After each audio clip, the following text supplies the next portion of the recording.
जय श्री कृष्णा दोस्तों, मैं हूं नरेंद्र अग्रवाल और आप देख रहे हैं नरेंद्र अग्रवाल यूट्यूब चैनल। तो ये वीडियो थोड़ा सा लंबा हो सकता है क्योंकि इस वीडियो में हम आपको दशा माता की पूजा व्रत की पूरी जानकारी शेयर करने जा रहे हैं और साथ ही दशा माता की मुख्य पौराणिक कहानी भी इसके साथ में आपको सुनने को मिलेगी।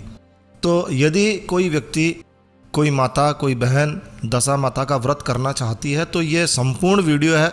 अगर एक बार इस वीडियो को आप पूरा देख लेते हैं तो दशा माता का व्रत आप बहुत ही आसानी से कर सकते हैं, पूजा बहुत ही आसानी से कर सकते हैं। देखिए, हम हमारे वीडियोस के माध्यम से भारतीय परंपराओं को, प्राचीन विद्याओं को, प्राचीन पूजा पद्धतियों को संरक्षित करने का एक छोटा सा प्रयास कर रहे हैं, क्योंकि आज की दशा में ये स्थिति है कि आधुनिक दौड़ के चलते जो नई माता बहनें हैं उन्हें पौराणिक पूजा व्रत की पूरी तरह से जानकारी भी नहीं है। तो कोशिश कीजिए कि इस वीडियो को आप ज़्यादा से ज़्यादा शेयर कीजिए। ये मेरा आपसे एक अपील है, अनुरोध है। चलिए शुरू करते हैं। तो दशा माता का पूजन या दशा माता का व्रत कब किया जाता है, सबसे पहले इस पर बात करते हैं। तो देखिए, ये व्रत जो है वो चैत्र या चैत माह के कृष्ण पक्ष की 10वीं तिथि के दिन किया जाता है, दशम के दिन किया जाता है। यानी कि होली के बाद में जो दशम आती है, 10वीं तिथि आती है, उस दिन दशा माता का व्रत और पूजा किया जाता है।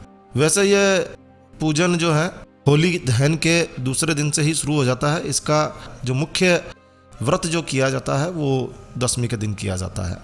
कौन करता है इस व्रत को? तो देखिए, सुहागिन महिलाएं जो हैं वो इस व्रत को करती है। ऐसी मान्यता है कि सुहागिन महिलाएं जब इस व्रत को करती है, दशा माता को प्रसन्न करती है, तो घर की दशा सुधरने लगती है, घर में कभी बुरी दशा नहीं आती है। आपने कई लोगों के मुंह से सुना होगा, यार मेरी अभी दशा ठीक नहीं चल रही है।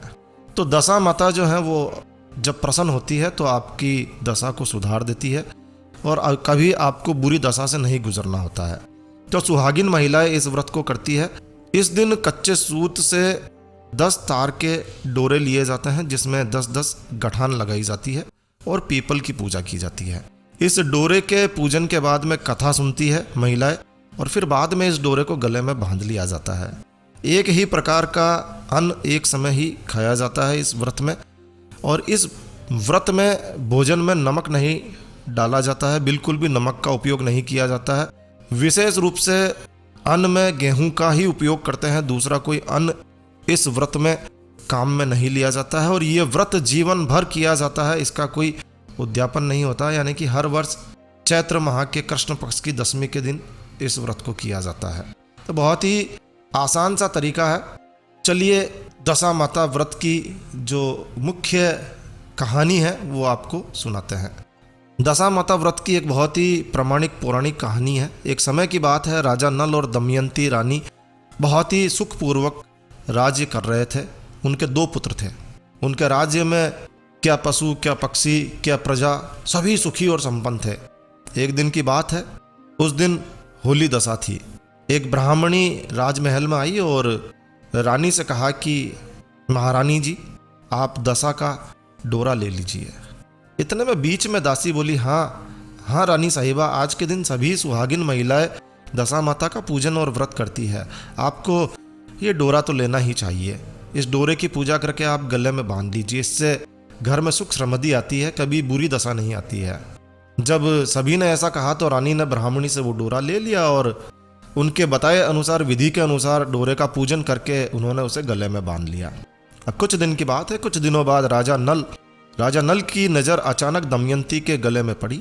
गले में एक साधारण सा डोरा बंधा हुआ देखकर राजा ने पूछा, महारानी जी, इतने सोने के गहने आभूषण पहनने के बाद भी आपने ये डोरा क्यों पहना है? इससे पहले रानी कुछ कहती, राजा ने अपना हाथ बढ़ाया और डोरे को तोड़कर जमीन पर फेंक दिया। रानी ने उस डोरे को जमीन से उठा लिया और राजा से कहा, ये क्या किया राजन, ये तो दशा माता का डोरा था, आपने दशा माता का अपमान करके अच्छा नहीं किया। जब रात्रि में राजा सो रहे थे तब दशा माता ने स्वप्न में बुढ़िया के रूप में राजा को दर्शन दिए और राजा से कहा कि राजन, तूने मेरा अपमान किया है, तेरी अच्छी दशा अब जाने वाली है और बुरी दशा आने वाली है, तूने मेरा अपमान करके ठीक नहीं किया है। ऐसा कहकर दशा माता अंतर्ध्यान हो गई। राजा ने इस बात पर ध्यान नहीं दिया, सोचा सपना ही तो है। जैसे तैसे दिन बीतते गए। वैसे वैसे कुछ ही दिनों के बाद में राजा के ठाट बाट, हाथी घोड़े, लाव लश्कर, धन धान्य, सुख शांति सब कुछ धीरे धीरे नष्ट होने लगा। अब तो भूखे मरने का समय तक आ गया। घर में, राजमहल में अन्न का एक दाना नहीं। एक दिन राजा ने दमयंती से कहा, तुम अपने दोनों बच्चों को लेकर अपने मायके चली जाओ। रानी ने कहा, नहीं नहीं, मैं आपको छोड़कर कहीं नहीं जाऊंगी। आप जिस प्रकार रहेंगे मैं उसी में आपके साथ रहूंगी। तब राजा ने कहा कि देखो, अब हमारे पास कुछ बचा नहीं है। यहाँ अगर मैं मेहनत मजदूरी करूँगा तो कुछ ठीक नहीं लगेगा। तो राजा ने कहा कि अपने देश को छोड़कर हम दूसरे देश में चलते हैं। वहाँ जो भी काम मिल जाए वो काम करेंगे और अपना जीवन यापन करेंगे। तो इस प्रकार नल दमयंती अपने देश को छोड़कर चल दिए। चलते चलते रास्ते में एक महल दिखाई दिया। वो भील राजा का महल था। वो भील राजा जो था वो राजा नल का मित्र था। राजा ने अपने दोनों बच्चों को वहाँ अमानत के तौर पर छोड़ दिया कि भाई इसे रख लेना। आगे चले, आगे बढ़े। रास्ते में राजा के एक मित्र का गांव आया। राजा ने रानी से कहा, चलो हमारे मित्र के घर चलते हैं, बहुत पुरानी मित्रता है। तो राजा रानी, राजा नल और दमयंती राजा के नल के मित्र के घर पहुंच गए। अब मित्र के घर पहुंचने पर उनका आदर सत्कार तो खूब हुआ। पकवान मनाए गए, भोजन करवाया गया। मित्र ने राजा नल को अपने खास शयन कक्ष में, राजसी कक्ष में सुलवाया। दुर्भाग्य की बात है, उसी कमरे में मोर की आकृति की खूंटी पर उस मित्र की पत्नी का हीरो जड़ा कीमती हार टंगा हुआ था। आधी रात में रानी की नींद खुली तो उसने देखा कि वो बेजान मोर हार को निगल रहा है। ये देखकर रानी ने तुरंत राजा को जगाया, देखो क्या हो रहा है।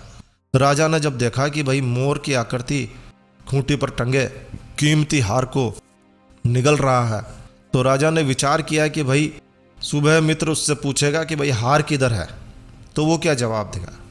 और अगर वो कहेगा कि ये हार, ये मोर निगल गया, तो उनकी बात पर यकीन कौन करेगा, विश्वास कौन करेगा। ऐसा सोचकर राजा रानी रात में ही वहां से निकल दिए।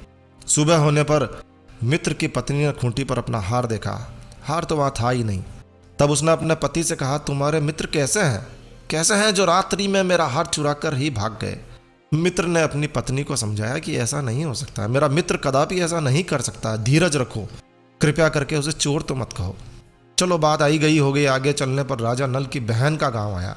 राजा ने बहन के घर समाचार पहुंचाया कि तुम्हारे भाई भौजाई आए हुए हैं। खबर देने वाले से बहन ने पूछा, अच्छा उनके हालचाल कैसे हैं। खबर देने वाला बोले, वो दोनों अकेले हैं, फटे हाल स्थिति में है, पैदल ही आए हैं, बहुत ही दुखी हाल में है।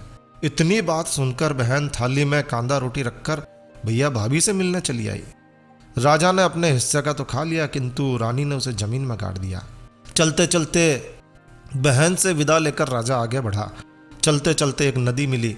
राजा ने नदी में से कुछ मछलियां निकालकर रानी से कहा कि सुनो, बहुत भूख लगी है, तुम इन मछलियों को भून लो, मैं गांव में से परोसा लेकर, आटा लेकर आता हूँ, गांव से कुछ मिल जाए तो हम खा लेंगे। गांव का नगर सेठ सभी लोगों को भोजन करा रहा था।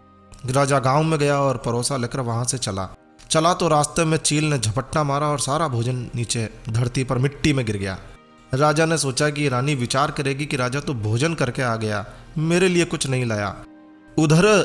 उधर रानी मछलियां भूंजने लगी तो दुर्भाग्य से सभी मछलियां पता नहीं कैसे जीवित होकर नदी में फिर से चली गई। अब रानी उदास होकर सोचने लगी कि अब क्या करें। राजा सोचेंगे, पूछेंगे कि भाई सारी मछलियां भून कर खुद ही खा गई।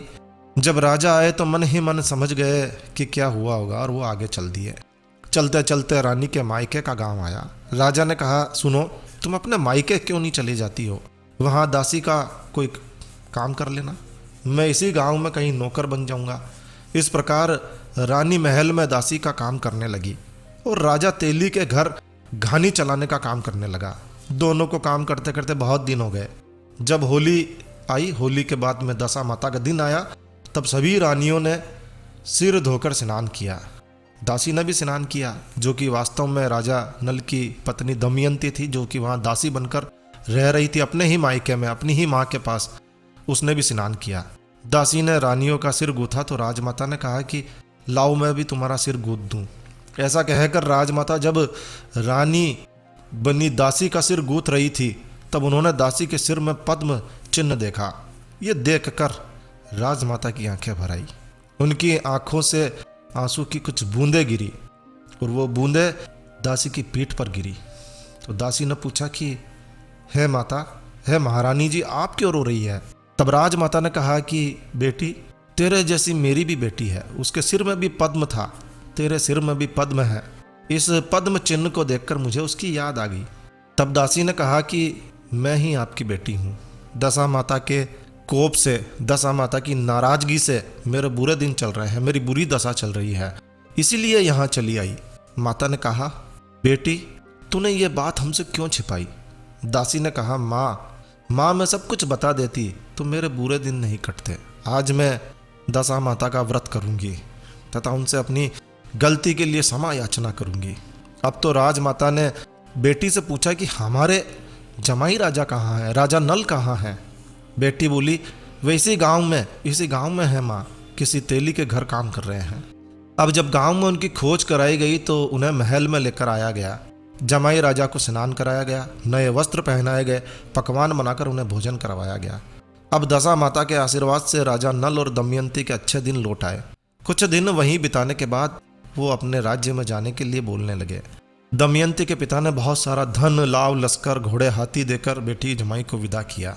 रास्ते में वही जगह आई, वही स्थान आए जहाँ मछलियों ने जिंदा होकर वो वापस नदी में चली गई, जहाँ रानी ने मछलियों को भूना था और राजा के हाथ से चील के झपट्टा मारने से भोजन जमीन पर आ गिरा था।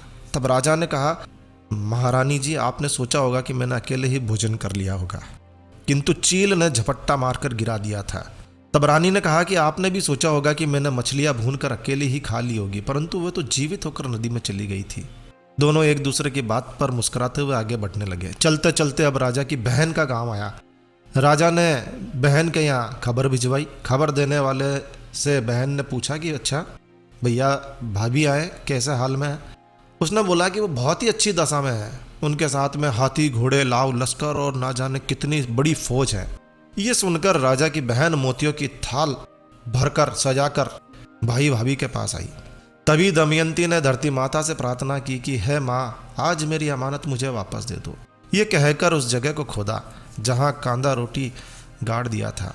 खोदने पर रोटी तो सोने की और कांदा चांदी का हो गया। ये दोनों चीज़ें बहन की थाली में उसने डाल दी और आगे चलने की तैयारी करने लगी। वहाँ से चलकर राजा अपने मित्र के घर पहुँचे। मित्र ने भी उनका पहले की तरह ही खूब आदर सत्कार और सम्मान किया। रात्रि विश्राम के लिए मित्र ने उन्हें वही शयन कक्ष दिया, वही शयन कक्ष जिसमें पहले सुलाया था।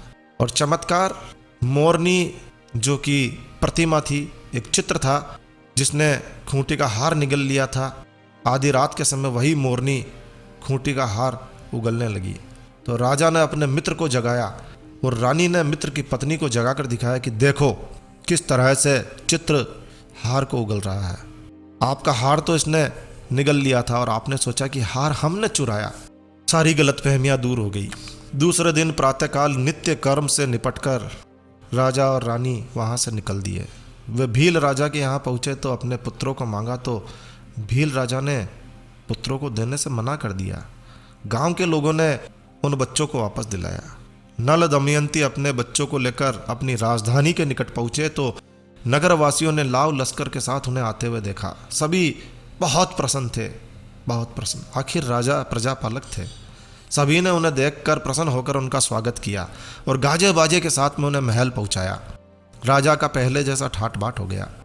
राजा नल दमयंती पर दशा माता ने पहले कोप किया, हे दशा माता, ऐसा कोप किसी पर मत करना, और बाद में जैसी आपने कृपा बरसाई वैसी ही कृपा सभी पर बरसाना। जो भी इस कहानी को सुन रहा है, जो भी इस कहानी को बोल रहा है, खासकर इस वीडियो को देखने वाले पर आपकी कृपा बनाए रखना। यदि आप दशा माता का व्रत करते हैं तो इस कहानी को आप, इस वीडियो को चलाकर आप दशा माता का जब व्रत खोलते हैं तब आप इस कहानी को सुन सकते हैं। ये पूरी तरह से उसी तरह से है जैसे आप सामने बैठकर किसी से कहानी सुन रहे हैं। हाँ, हुंकारा बनना ना भूलिएगा। तो बस इस वीडियो को यहीं विराम देते हैं। अगर आपको यह वीडियो, यह जानकारी अच्छी लगी, यूज़फुल लगी हो तो कृपया लाइक के बटन पर ज़रूर क्लिक कीजिए। और यदि आपने हमारा ये चैनल सब्सक्राइब नहीं किया हुआ है तो कृपया चैनल सब्सक्राइब कर लीजिए, क्योंकि इस चैनल पर हम लेकर आते हैं आपके लिए तरह तरह की धार्मिक जानकारियाँ, होम रेमेडीज, होम टिप्स और टेक्निकल नॉलेज। तो सब्सक्राइब करने पर आपको हमारे नए वीडियोस की अपलोड्स लगातार निरंतर मिलती रहेगी। तो अभी सब्सक्राइब के लाल बटन पर क्लिक करके चैनल सब्सक्राइब कर लीजिए। तो एक नया वीडियो, एक नई जानकारी लेकर मैं आपका दोस्त नरेंद्र अग्रवाल फिर मिलूंगा। तब तक के लिए stay healthy, stay happy. Thank you for watching my video. Thanks. जय श्री राम, जय हनुमान, जय जय दशा माता की।